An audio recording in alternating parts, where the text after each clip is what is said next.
नमस्कार, स्वागत है आपका एमपी तक पर। मैं हूं रवीश पाल सिंह। मध्य प्रदेश के बांधवगढ़ नेशनल पार्क में 10 हाथियों की मौत मामले में सरकार ने बड़ा एक्शन लिया है।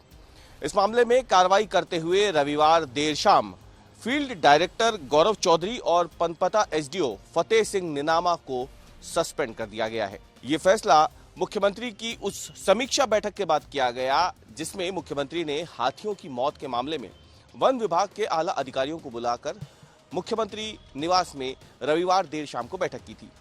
इस समीक्षा बैठक में हाथियों की मौत किस वजह से हुई, इस पर चर्चा हुई। हाथियों को किस तरीके से आगे भविष्य में सुरक्षित रखा जाए, इस प्लान पर भी चर्चा हुई। इसके साथ ही कई जरूरी दिशा निर्देश जो है वो मुख्यमंत्री की तरफ से दिए गए हैं। लेकिन इस बीच में बड़ी खबर यही आ रही है कि 2 अफसरों को सस्पेंड कर दिया गया है, फील्ड डायरेक्टर गौरव चौधरी और पनपता एसडीओ फतेह सिंह निनामा। मुख्यमंत्री ने क्या कुछ कहा, इस कार्रवाई के बाद जरा वो सुनिए। उमरिया के अंदर पिछले दिनों जो हमारे फॉरेस्ट एरिया में 10 हाथियों के अलग अलग दिन मृत्यु के जो समाचार आए थे वो बड़े दर्दनाक थे।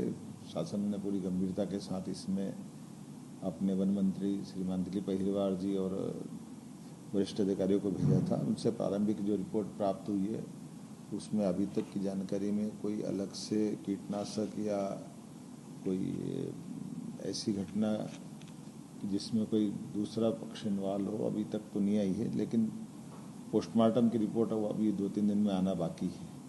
प्रारंभिक रिपोर्ट के आधार पर जो हमने पाया गया है कि फील्ड डायरेक्टर की निगरानी में ये हाथियों का दल आया। यद्यपि ये बात भी सही है कि ये हाथियों का बड़े दल के रूप में आना 2-3 साल में बड़ा एक हमारे लिए एक नया प्रयोग भी है, नया अनुभव भी है। अब ये बड़ी संख्या में हाथियों का आना और ख़ास करके सीधी उमरिया इस जिलों में बड़ी पैमाने पर इनकी अपनी मौजूदगी दिख रही है। ऐसे में हमारे सभी डायरेक्टर या फील्ड के अफसरों को सतर्क और सजग रहने की ज़रूरत है। इतनी बड़ी घटना होने के बावजूद भी फील्ड डायरेक्टर छुट्टी से वापस से न आना और उसके मौजूदगी में भी पहले से जब दल आए थे तो उनकी आवश्यक चिंता उसकी जो की जाना चाहिए थी उसकी लापरवाही मानी गई। इसलिए फील्ड डायरेक्टर को हमने इस घटना में फ़ोन बंद करना, छुट्टी से न लौटना, ऐसे कई कारण से उनको सस्पेंड किया है। साथ ही साथ प्रभारी एससीएफ फतेह सिंह निनामा को भी इस लापरवाही में सस्पेंड किया है। तो आपने सुना, मुख्यमंत्री ने साफ तौर पर बताया है कि लापरवाही किस हद तक हुई है और कैसे क्यों आखिरकार इन अफसरों को निलंबित किया गया है। सरकार इस मामले को लेकर के कितनी गंभीर है। आपको ये भी बता दें कि समीक्षा बैठक के दौरान मुख्यमंत्री ने मध्य प्रदेश वन विभाग को एलिफेंट टास्क फोर्स बनाने के निर्देश दिए हैं। इस टास्क फोर्स का काम होगा कि मध्य प्रदेश में हाथियों और इंसानों के बीच में जो बीच में घटनाएं आती है, लगातार दोनों के बीच में संघर्ष के कई मामले सामने आते हैं, उस संघर्ष को कैसे कम किया जाए, कैसे वन्य जीवों की रक्षा की जाए, हाथियों की रक्षा कैसे की जाए, टास्क फोर्स का मुख्य काम वही होगा। टास्क फोर्स में इस बात पर भी ध्यान दिया जाएगा कि कैसे हाथी जो है, जो जंगली हाथी हैं, वो जंगलों से निकल के बाहर फसलों तक ना पहुंचे और अगर वो पहुंच भी जाते हैं तो वहां पे बिजली के तार इस तरीके से ना लगाए जाए जिससे हाथियों की जान को कोई खतरा हो। आपको बताएं कि मध्य प्रदेश में 29 अक्टूबर से लेकर 31 अक्टूबर तक एक के बाद एक 10 हाथियों की मौत हुई थी बांधवगढ़ नेशनल पार्क में। हाथियों के शवों का पोस्टमार्टम करा दिया गया है। पोस्टमार्टम रिपोर्ट अगले कुछ दिनों में आएगी।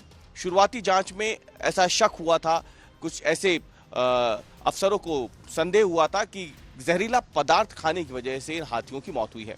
हालांकि आधिकारिक रूप से इसकी पुष्टि पोस्टमार्टम रिपोर्ट आने के बाद ही होगी, लेकिन हाथियों की मौत किस वजह से हुई ये अब तक साफ ना हो जाने की वजह से इस मामले पे जमकर सियासत भी हो रही है। कांग्रेस के नेता, खासतौर से अगर हम बात करें, पूर्व केंद्रीय वन एवं पर्यावरण मंत्री जयराम रमेश ने सबसे पहले इस मुद्दे को उठाया था।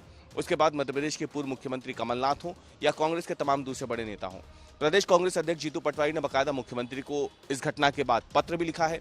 कुल मिलाकर देखा जाए तो मध्य प्रदेश में वन्य जीवों की एक ही जगह पे एक साथ मौत होने का ये पहला अपने आप में एक बेहद गंभीर मामला आया, जिस पे कार्रवाई करते हुए अब 2 अफसरों को निलंबित कर दिया गया है।